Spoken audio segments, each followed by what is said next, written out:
il me plaît de partager avec toi certains secrets. Aujourd'hui, j'aimerais te transmettre certains secrets liés à l'incarnation. L'incarnation, on pourrait le décomposer in, aller vers quelque chose, carne, la chair, et action, le fait de faire quelque chose, le processus de. Et donc, incarnation, ce serait le processus d'aller vers un corps, de prendre corps, le processus d'habiter un corps, donc de s'incarner.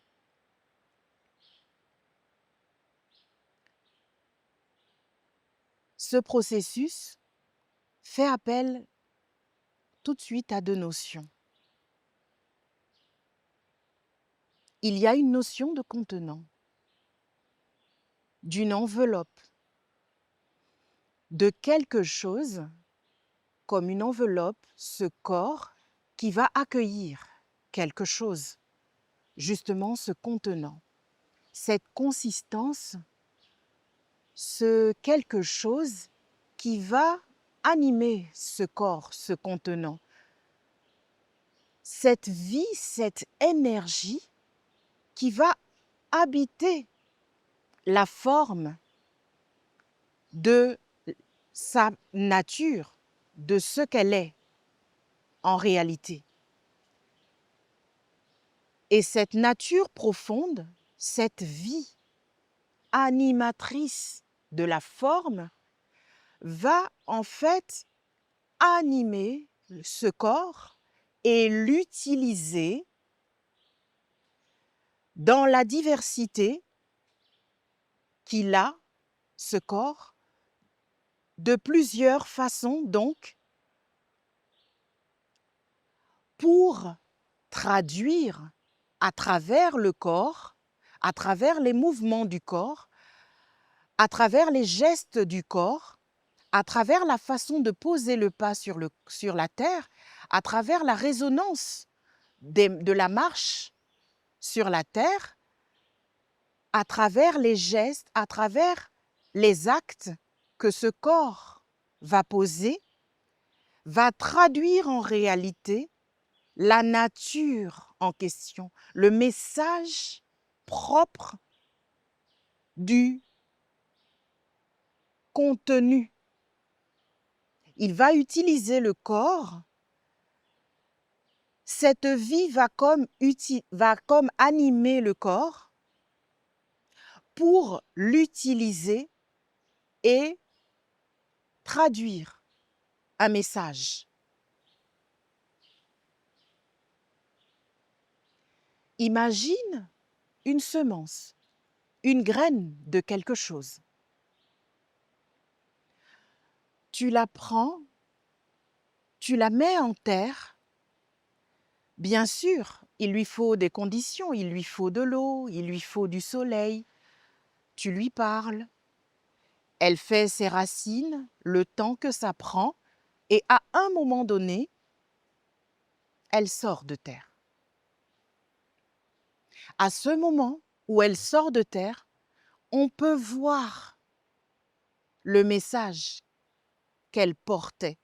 On peut identifier la graine, la nature que contenait la graine avant d'être mise en terre, parce qu'elle apparaît. Et à ce moment, on peut la nommer. On peut dire, c'est une fraise, c'est une papaye, c'est un coco. Vous voyez? Cette graine, cette nature profonde que contenait la graine peut maintenant apparaître, grandir, exister et devenir, faire des fruits et devenir ce qu'elle est. c'est-à-dire exprimer à travers son apparence, son corps, la forme qu'elle aura, la nature propre de ce que la graine contenait à l'intérieur. Par exemple, une papaye, elle sera avec une chair orange, elle sera avec des graines noires, elle sera la chair d'une certaine souplesse, la peau aura une certaine couleur, certaines nuances. Et en réalité, ce corps va manifester son apparence, l'apparence qu'elle aura, ce corps, cette forme qu'elle aura, la taille et tout, va manifester en réalité le message que la graine, la semence, portait à l'intérieur d'elle au départ. Si cette graine n'avait pas été portée à l'intérieur d'une terre, cela n'aurait pas apparu. Si cette même graine, je l'avais posée dans ma main, je l'avais posée dans un frigo ou sur une table, le frigo, par exemple, l'aurait conservée longtemps, c'est certain, mais elle ne serait jamais devenue cette papaye. Elle n'aurait jamais manifesté la nature qu'elle a, qu'elle est à l'intérieur. Elle n'aurait jamais exprimé à travers ses couleurs, à travers son corps, les graines, tous les caractères qu'elle porte et qu'elle a dévoilés, elle n'aurait jamais exprimé le message de ce qui était contenu depuis le départ dans la semence. Elle n'aurait jamais eu en réalité la chance, la possibilité en réalité d'apparaître, de devenir cette papaye-là. Donc si cette graine n'avait jamais été posée en terre, elle n'aurait jamais eu la chance, l'opportunité de naître, d'apparaître, de se révéler et de devenir l'expression du message de cette vie qu'elle portait à l'intérieur d'elle. Donc de poser une graine dans la terre, bien sûr avec les conditions qu'il lui faut, c'est le point de départ pour donner la chance à quelque chose de naître, d'apparaître, de vivre en réalité. Si on fait une analogie avec l'homme, cette loi implacable de la terre se voit très bien et s'applique très bien. Vous voyez, quelquefois, on est visité par des idées, des pensées, des imaginations. Ces pensées, elles arrivent, elles nous disent quelque chose, elles nous visitent en réalité, elles nous traversent et au bout d'un moment, elles passent, elles s'en vont. Toutes les pensées ne restent pas. Toutes les idées que nous avons ne restent pas. Ok ?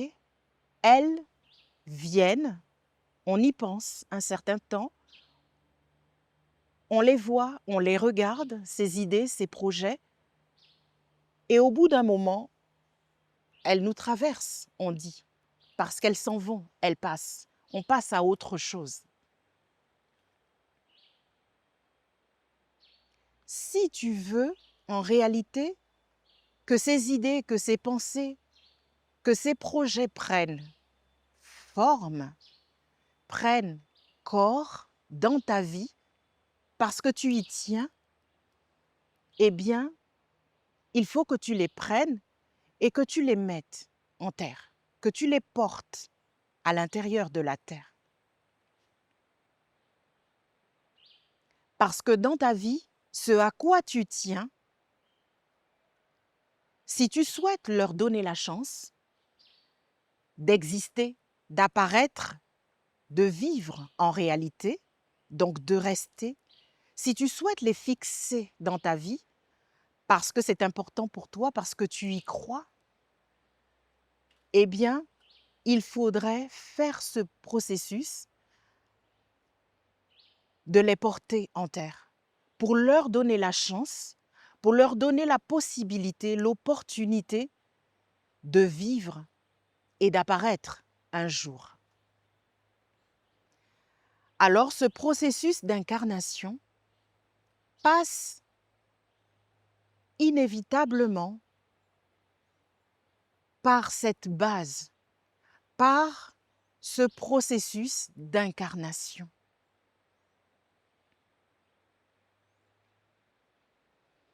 Une idée, un souhait, une compréhension, quelque chose qui te tient à cœur, un projet, ne pourrait être que une graine, ne peut être que une semence, une graine que tu as tenue simplement dans la terre ou que tu as posée simplement sur une table ou dans un frigo. Si tu ne lui donnes pas la possibilité, si selon la loi de la terre que j'ai citée tantôt, tu ne lui offres pas la possibilité de vivre, d'exister, de se manifester demain. Si c'est cela que tu souhaites, elle doit inévitablement passer par ce processus-là de l'incarnation, par ce processus de la semence qui est plantée dans la terre. Ce processus d'incarnation est entamé à ce moment-là. Cette chance lui est donnée, lui est offerte à ses souhaits, ses projets, ses compréhensions, d'arriver à la vie. Sinon, en réalité, ils ne demeureront que comme un nuage, quelque chose de nébuleux qui va être là un certain temps et puis ensuite qui va passer.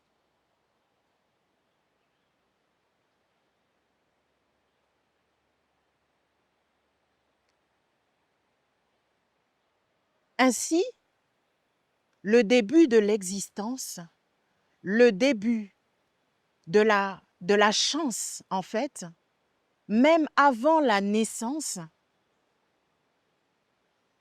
c'est vraiment de prendre la semence et de la porter dans une terre.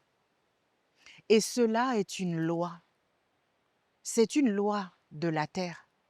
Sinon, comme les millions d'idées qui nous traversent et qui nous ont traversées, elles passent, elles viennent, elles arrivent, elles nous traversent et elles passent. Elles ne restent pas parce qu'elles ne sont pas fixées. Elles ne sont pas fixées dans notre terre. Elles ne font que nous visiter et au bout d'un moment, elles s'en vont. Alors que si, comme une graine, comme une semence, toutes ces éventualités, toutes ces possibilités de quelque chose sont portées dans la terre, elles pourraient, bien sûr avec les conditions qu'on lui offrirait, faire des racines et une fois qu'elles sont puissantes, se révéler, sortir de terre, apparaître, faire des feuilles et à ce moment on pourrait dire voici une tomate. Elle pourrait faire naître quelque chose et devenir plus tard des tomates. Apparaître et exprimer en réalité le message contenu au départ dans cette semence. Tout cela ne pourrait être possible que par cette loi. Alors si quelque chose te tient à cœur, s'il y a des choses profondément à l'intérieur de toi auxquelles tu tiens, auxquelles tu crois profondément, au-delà de tout ce qui t'est amené que tu sens que c'est vraiment à toi, que cela t'appartient, que c'est comme une respiration pour toi dans la vie, eh bien ces choses, donne-leur la chance, donne-leur l'opportunité, donne-leur la possibilité de naître et d'exister, de s'incarner en fait à travers ton corps. Alors fais-les, manifeste-les. Si tu as décidé d'avoir une certaine vie, si tu as décidé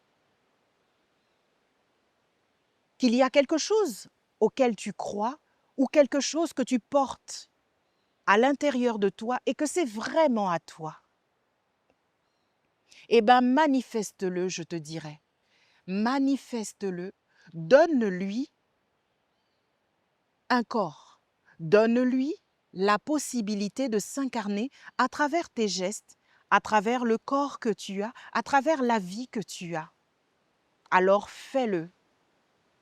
Parce que par ces lois de la terre, en fait, ces choses que tu portes, qui sont comme des graines à l'intérieur de toi, ne peuvent avoir la chance de vivre, de grandir, d'exister et de manifester leurs fruits plus tard que si tu leur donnes la chance, la possibilité, en les manifestant, en les faisant, d'avoir un corps, d'avoir une existence. Ainsi, on pourra t'identifier en réalité.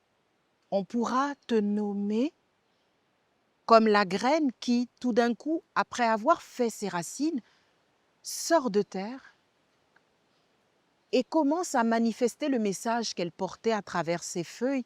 Et on peut la reconnaître en disant, voici un cocotier, voici une tomate, parce qu'elle apparaît. Alors en faisant ce que tu portes, en le manifestant, en lui offrant un corps à travers tes gestes, à travers la façon dont tu marches, à travers ce que tu fais, ce que tu choisis de faire ou de ne pas faire dans la vie. À partir du moment où c'est toi qui laisses cela s'exprimer, ce que tu portes en réalité, il passe du nébuleux, d'un nuage, d'une graine, d'une possibilité simple à une graine qui a eu la chance d'être posée en terre, qui a eu la chance, qui a eu la possibilité, qui a eu le cadeau d'avoir une terre et de pouvoir apparaître et se révéler. Et là, il est certain que tu seras identifié à ce que tu portes en réalité, à ce qui t'habite en réalité, à la nature profonde, au message que tu es venu porter sur la terre. Parce que de toute façon, tu seras identifié à quelque chose. Parce que de toute façon, tu fais des choses. Tu, tu révèles à travers tes gestes, à travers ta façon de penser, à travers ce que tu crois dans la vie, tu révèles de toute façon quelque chose. Mais bien souvent, on révèle ce qu'on nous a inculqué.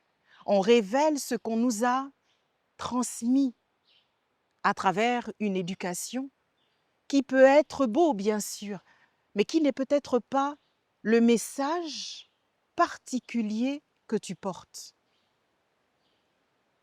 Alors, lorsque tu sens profondément que tu as quelque chose, une compréhension, un projet qui traduit, qui te fait vibrer de l'intérieur, je t'encourage à le faire pour que tu sois identifié à ce que tu es, à ce que tu as à l'intérieur, pour que en fait ta vie soit la manifestation, soit l'expression de ce que tu portes en réalité, de cette vie particulière à toi que tu portes.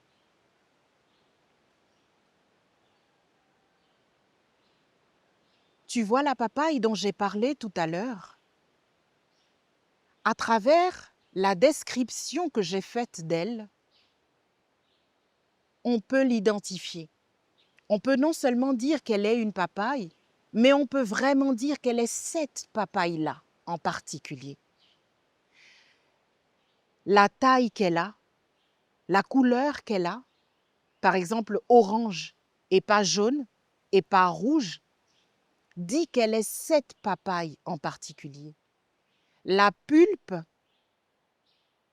qui éclate en bouche de cette façon en particulier, le goût qu'elle a, qui est propre à elle, au message qu'elle porte, nous permet au monde de l'identifier comme une papaye et plus encore comme cette papaye en particulier. Donc en fait, cette description que j'ai faite d'elle, qu'on pourrait appeler chez l'homme ces traits de caractère,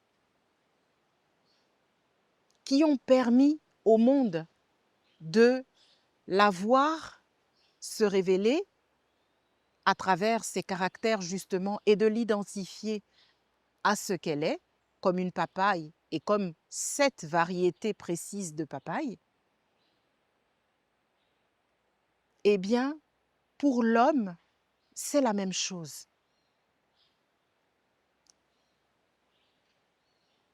Tes traits de caractère, en fait, permettent au monde de t'identifier, de te nommer. Donc, ce que tu fais, ce que tu dis, ce en quoi tu crois, tout ce que tu exprimes, tout ce que tu manifestes, tout ce qui te caractérise en réalité, t'identifie à quelque chose.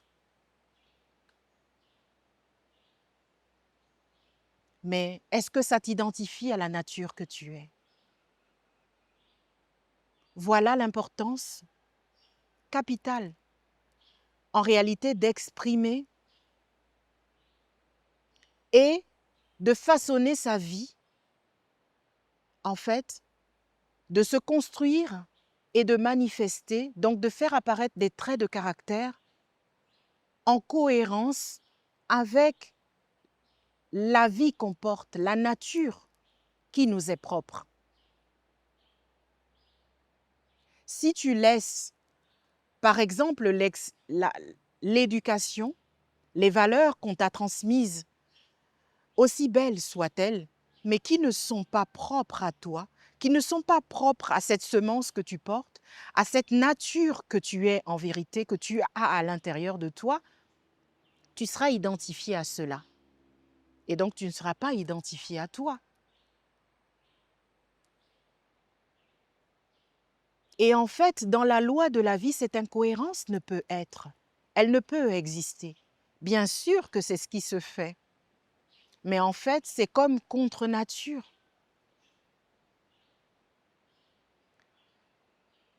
La papaye dont j'ai parlé tantôt, quand je l'ai décrite, quand j'ai décrit ses traits de caractère, je l'ai décrite, je l'ai nommée, je l'ai identifiée à ce qu'elle est, à la nature qu'elle porte, au message, quelque part, qu'elle est venue apporter à la terre.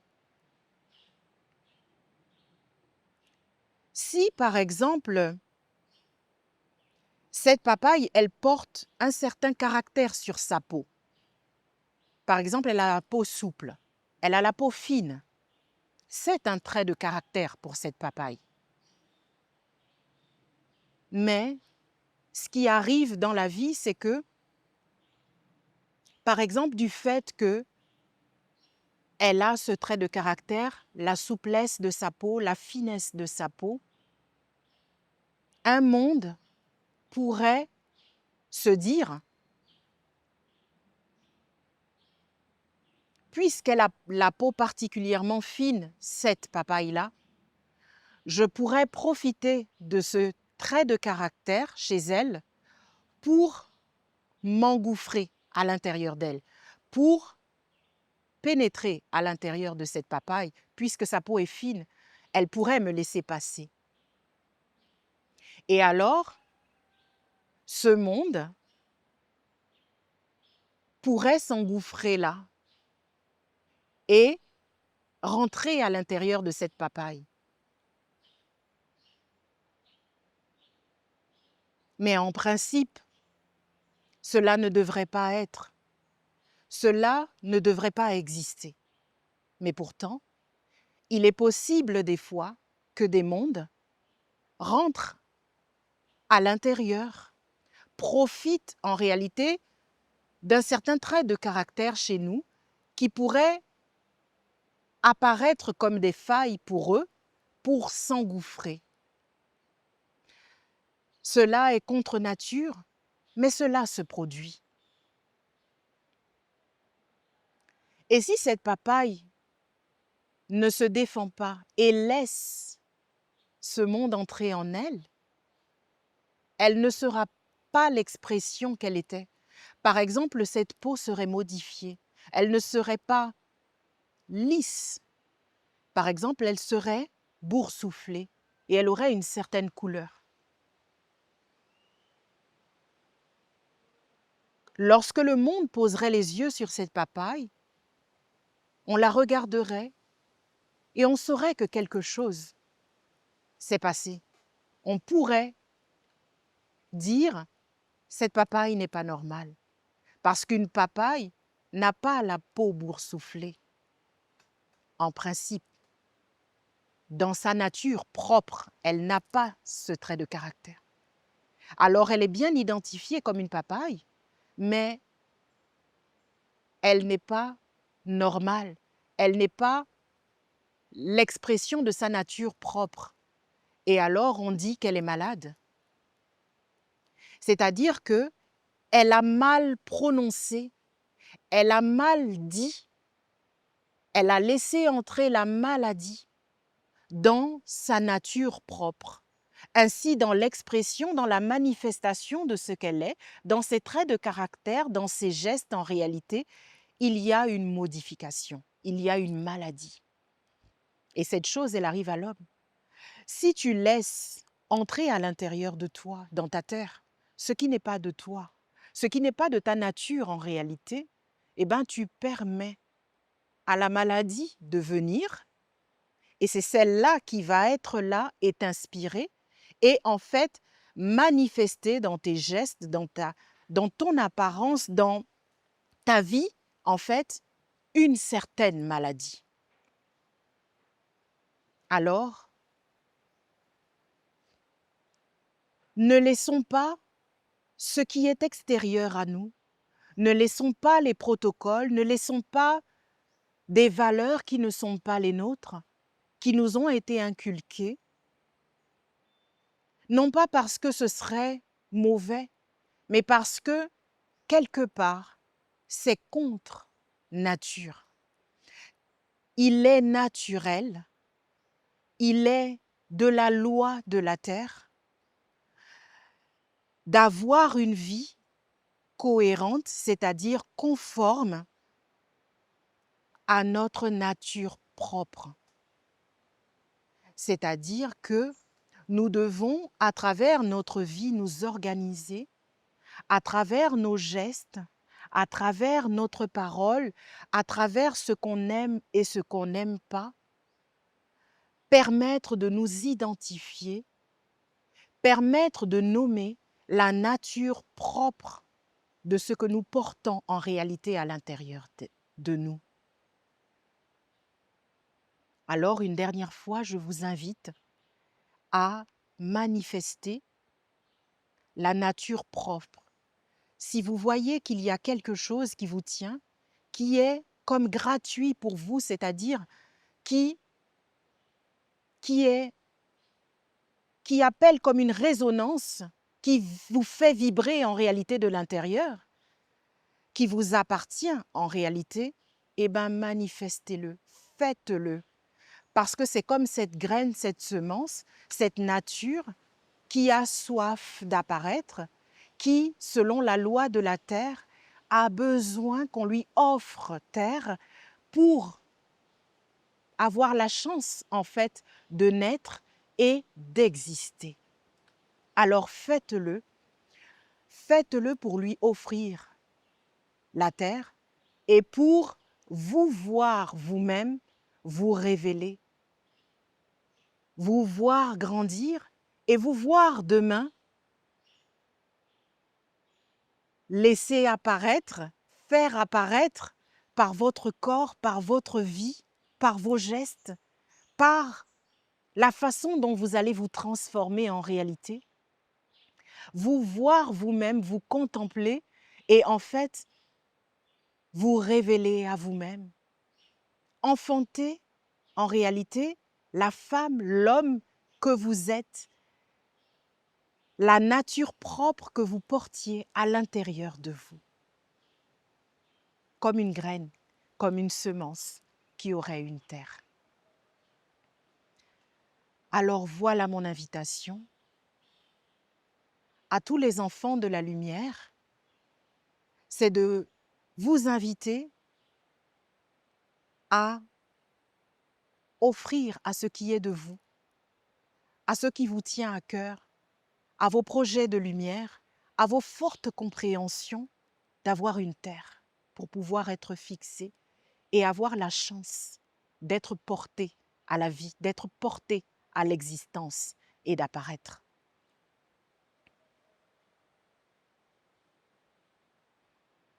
On m'a posé la question de savoir pourquoi je parle de l'incarnation aujourd'hui. Il me plaît tellement de parler de l'incarnation parce que nous sommes incarnés. Nous sommes sur la terre. Et en fait, pour vivre sur la terre, nous avons traversé ce processus-là. Nous nous sommes incarnés. C'est-à-dire que nous avions un projet, nous avions des idées, nous avions une certaine énergie, une certaine vie, et ce contenu a habité un corps, a habité, a épousé une forme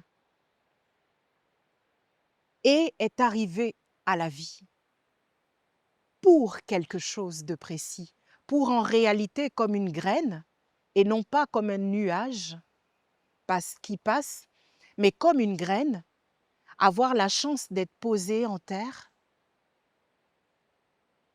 et puis de naître, de grandir et de porter des fruits.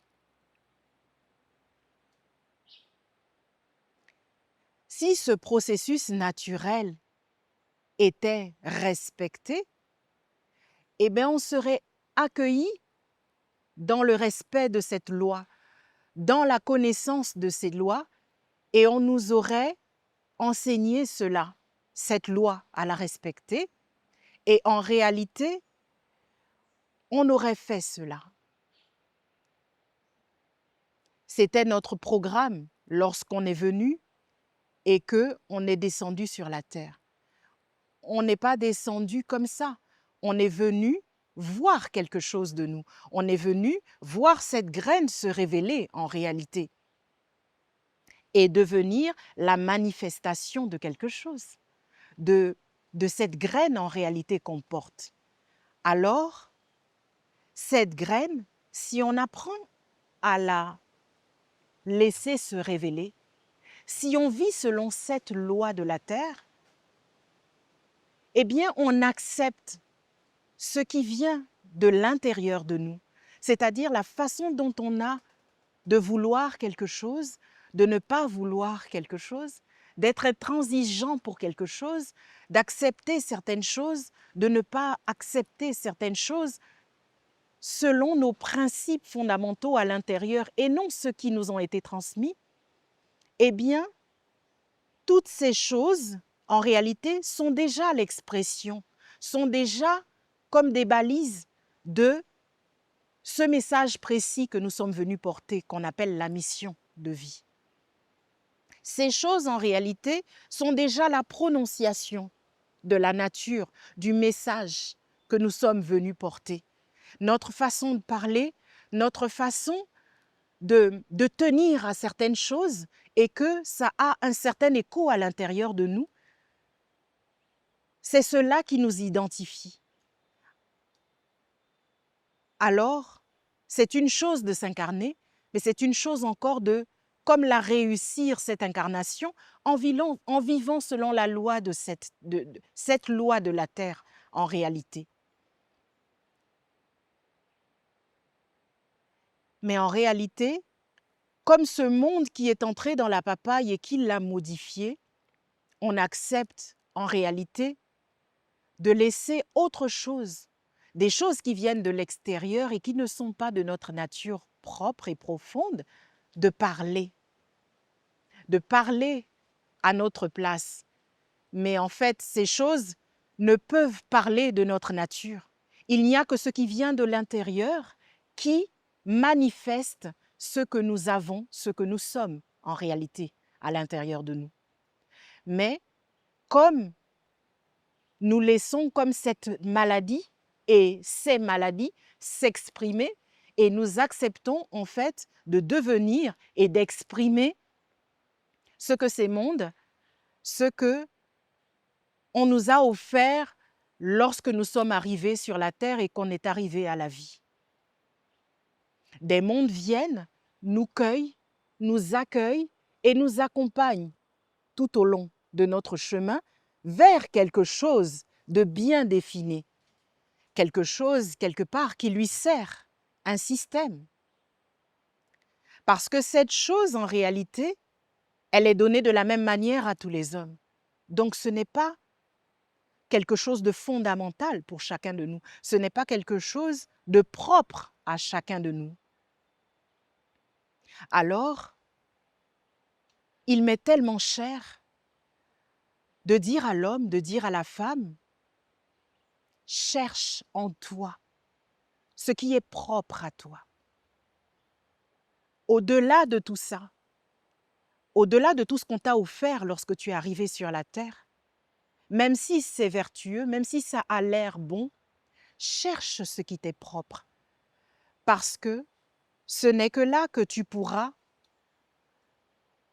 saisir comme une opportunité ta propre graine, ta nature propre, et à ce moment-là, le laisser l'exprimer, lui permettre en fait de devenir, de se révéler, et donc toi-même de t'enfanter, toi-même d'arriver à naître pour de vrai et à vivre selon ta nature profonde et en fait réaliser, accomplir les gestes, les paroles, la vie, la mission que tu es venu faire sur la terre.